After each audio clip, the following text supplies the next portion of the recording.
আপনি নিশ্চিত ওটা 10,000 হবে তো? 2,000 হলে ভাবতে পারি।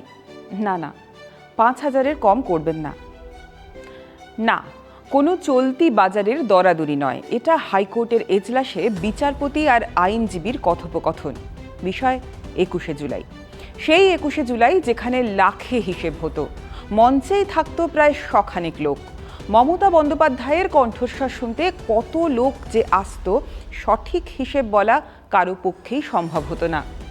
বদলেছে স্লোগান, বদলেছে প্রতিপক্ষ, বদলেছে নেতা, বদলেছে ধরন ধারণও। শুধু কনস্ট্যান্ট ছিলেন মমতা বন্দ্যোপাধ্যায়। তবে 33 বছর পর এবার এক অভিনব 21শে জুলাই দেখতে চলেছে বাংলা। লোকসংখ্যা নিয়ে চলছে দর কষাকষি। আসল তৃণমূল নকল তৃণমূলের লড়াইয়ের মাঝেই এবার আসল 21শে জুলাই কার, সেই বিষয়ে আজ কথা বলবো দ্য ব্রিফিং রুমে। আছি আমি তন্নিষ্ঠা। 2026-এ আরো বেশি সিট নিয়ে জিততে হবে এবং জেতবার পর আমাদের লক্ষ্য হবে দিল্লি লড়াই। দিল্লিকে হাঁটাতে হবে, বিজেপিকে হাঁটাতে হবে, চক্রান্ত রুখতে হবে। আর যদি মনে করেন এজেন্সি লাগিয়ে চক্রান্তকে রুখবেন, জেনে রাখুন আমরা জেলে থাকলেও আমাদের এখানে ছোট্ট বৃক্ষ হয়ে জন্মাবো, আর দিল্লিতে গিয়ে আমরা ওটা শাখা পোশাখা নিয়ে বিস্তার করব। আমাদের আটকে রাখা যায় না, আমাদের রোখা যায় না। কতজন লোক আসবে, কোন জেলা থেকে আসবে, এসব পরের প্রশ্ন। প্রশ্ন হলো কোথায় আসবে।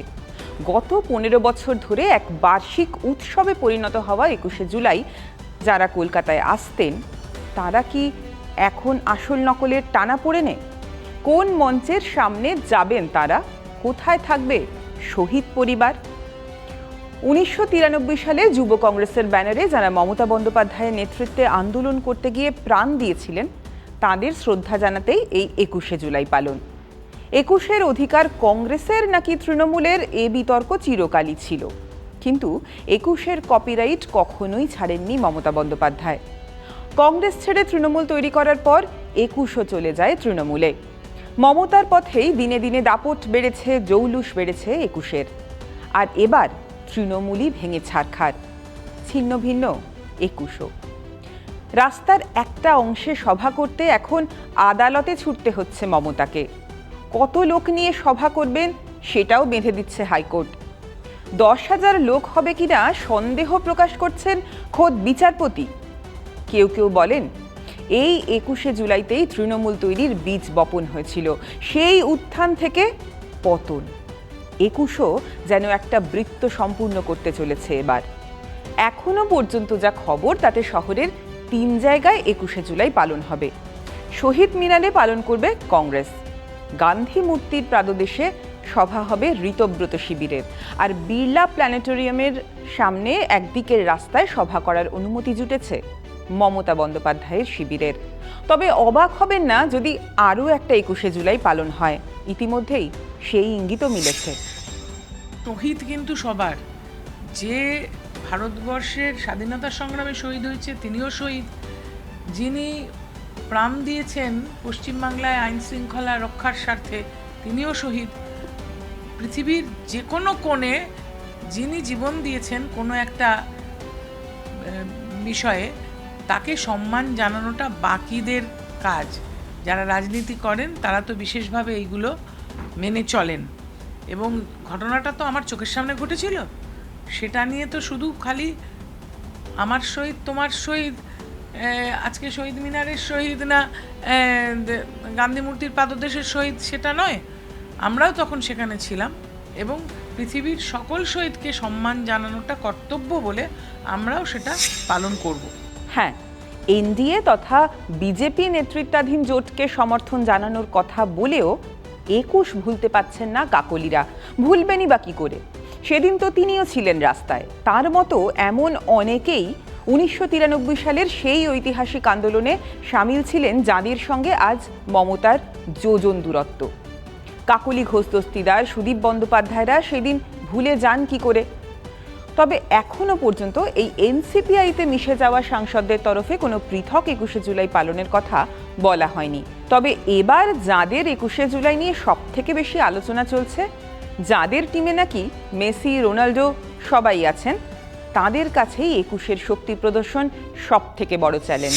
21শে জুলাইয়ের শহীদ সমাবেশে সর্বাধিক গুরুত্ব হচ্ছে শহীদ পরিবারদের, যারা শহীদ হয়েছেন, জীবন দিয়েছেন, প্রাণ দিয়েছেন। ওই মঞ্চ নাচাগানা করার মঞ্চ নয়। ওই মঞ্চর শুরুতে সামনের সারিতে কোনো নেতৃত্ব নয়, থাকবেন যারা প্রাণ দিয়েছেন তাদের প্রতিনিধিরা। আর কোনোভাবেই কোনো সেলিব্রিটি বা সিরিয়াল আর্টিস্ট এদের হচ্ছে ওই মঞ্চে কোনো জায়গা নেই, এটা আমরা আগে ক্লিয়ার করে দিয়েছি। 21শে জুলাইয়ের শহীদ স্মরণে, অমর শহীদদের স্মরণে যে সমাবেশ, সেই সমাবেশের সভাপতিত্ব করবেন আমাদের অল ইন্ডিয়া তৃণমূল কংগ্রেসের ন্যাশনাল চেয়ারপারসন শ্রী অরূপ রায়। আমরা 21 তারিখ বেলা 12টায় গান্ধী মূর্তির পাদদেশে মেয়র রোডে আমাদের এই সমাবেশ, সেই সমাবেশের কাজ শুরু করব। যে নেতাদের সঙ্গে 33 বছর আগে 21শে জুলাইয়ের দূর পর্যন্ত কোনো সংযোগ নেই, তারাই এবার বোঝাচ্ছেন 21-এর গুরুত্ব ঠিক কতটা। এইভাবে সংখ্যা বলা যায় নাকি? আমরা যা আসবে দেখবেন, সবাই রাজনৈতিক ব্যক্তিত্বরা আসবে। 21শে জুলাই আমাদের আবেগ, এটা শহীদ স্মরণের সমাবেশ, শহীদ তর্পণ হয় সেখানে। সেলিব্রিটিরা সামনের বেঞ্চে বসে, চেয়ারে বসে 21শে জুলাইয়ের সমাবেশ যে উদ্দেশ্য হয় সেটাকে খণ্ডন করবে না। এটা রাজনৈতিক সমাবেশ এবং রাজনৈতিকভাবেই হবে। পরিবারের লোকরা থাকবে, নিশ্চিতভাবে থাকবে, নিশ্চিতভাবে থাকবে। 21শে জুলাই একটা স্বপ্ন, 21শে জুলাই আমার একটা আবেগ, এবং এই 21শে জুলাই থেকে আমরা রাজনীতিটা খুব এগিয়ে গেছি। 21শে জুলাই যখন মনে পড়ে তখন আমরা হাজার হাজার লোক আনি। আমি আরবারে 21শে জুলাই 642খানা গাড়ি এনেছিলাম। তারপর ট্রেন সামনের সাইডে কারা থাকে, ব্রিগেড করলেও আমরা লাখ লাখ লোক আনি। দিদি যখন বীরভূম যায় 3-4 লাখ লোক করি। পুলিশ লাইনের মাঠ, এখানে সাংবাদিকরা অনেকজনে আছে। ইন্দিরা গান্ধী ছাড়ার পর কেউ পুলিশ লাইনে মাঠ ভর্তি করতে পারে না। 6 লাখ লোক দরকার। 4 বার মমতা ব্যানার্জিকে দিয়ে মিটিং করি। অনুব্রত, মদন মিত্র যদি লাখ লাখ লোক আনতে পারেন, তাহলে 500-700 লোকের জন্য কেন আবেদন করলেন তারা? আদালতেই উঠে এসেছে যে গান্ধী মূর্তির পাদদেশে 500 থেকে 700 লোকের অনুমতি মিলেছে ঋতব্রতদের, জানিয়ে কটাক্ষ করতে ছাড়েনি কালীঘাট শিবির। আমরা বলছি যে আমরা তো চেয়েছি, আমাদের তো জনসমর্থন, মমতাদির জনসমর্থন তো আমরা জানি। আমাদের চিঠিতে কি আছে? আমাদের চিঠিতে বলা আছে প্রত্যেক বছর যেরম হয় সেরমই মানুষ আসবেন। এবার কোর্ট যদি বেছে কিছু দেন, সেটা তো কোর্ট একটা কোনো সংখ্যা দিয়েছেন, এবং আমরা নিশ্চয়ই ল অ্যাবাইডিং সিটিজেন ইত্যাদি।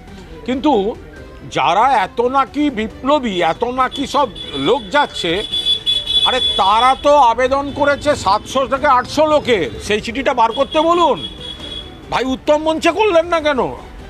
তাদের মেয়র রোড যাওয়ার কি দরকার? হল ভাড়া করে করলেন না কেন? বিয়ে বাড়ি ভাড়া করে করলেন না কেন? যাদের নাকি এত নেতা, তো তাদের সঙ্গে কর্মী কই? 700 থেকে 800 জনের জন্য পারমিশন নিতে হয় মেয়র রোডে। বিয়ে বাড়ি ভাড়া করে করলেই পাচ্ছেন। তবে যিনি উত্তরাধিকারের মতো 21শে জুলাই সযত্নে নিজের কাছে রেখে এসেছেন, ভয় যাচ্ছে না তাঁরও। মমতা বন্দ্যোপাধ্যায়ের আশঙ্কা ভয় দেখানো হতে পারে ডেকোরেটরসের লোককেও। কর্মী সমর্থকদের অন্য সভায় পাঠিয়ে দিতে পারে পুলিশ। বেলা 11টা থেকে এসে আপনারা সবাই জমায়েত হবেন।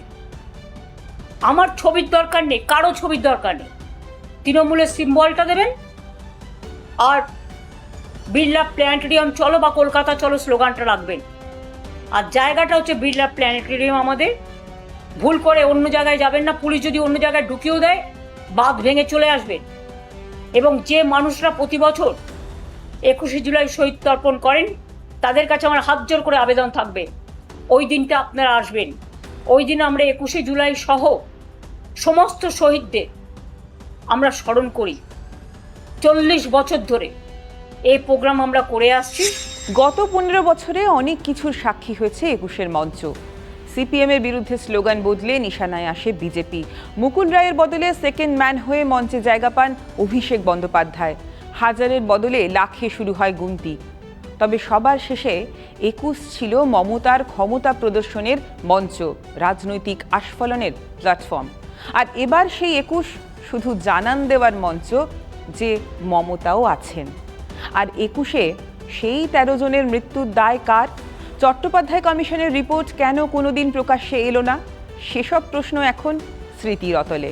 সম্প্রতি কংগ্রেস সভাপতি শুভঙ্কর সরকার বলেছেন, এবার তো আবার বিজেপিও 21শে জুলাই পালন করছে। এই প্রসঙ্গে বলে রাখি, 21শে জুলাই এবার বিধানসভায় রয়েছে অধিবেশন, রয়েছে বাজেট সংক্রান্ত গুরুত্বপূর্ণ আলোচনা। এবার ক্ষমতায় থাকা বিজেপি অবশ্য লোক সংখ্যা নিয়ে কটাক্ষ করতে ছাড়ছেন না। যেটুকু হবে আর কি, তার থেকে 10 গুণ বেশি দিয়েছে। 250 লোক জমায়েত কি হবে আমরা সেটাও দেখতে চাই। আর বিড়লা তারামণ্ডলের পাশে রেখেছেন বোধহয় এই জন্য যে ওখান থেকেই তো তারপরেই টিকিট কেটে ঢুকে পড়বেন বিড়লা তারামণ্ডলে। ওই বিশাল যে টেলিস্কোপটা আছে ওটাতে চোখ রেখে ভবিষ্যৎ দেখতে পাবেন, মহাশূন্যের কোথায় কোন প্রান্তে তৃণমূল কংগ্রেস বস্তুটি থাকবে। আদালতে যা আবেদন তাতে 3খানা সভা মিলেও লাখখানেক লোকের হিসেব নেই। এবার কি সেই জনজীবন স্তব্ধ করা 21 দেখবে বাংলা? অঘোষিত ছুটি পালন হবে এবার? উত্তর মিলবে 21-এই। রাজনৈতিক সব খবরের আপডেট জানতে চোখ রাখুন TV9 বাংলা ডিজিটালে।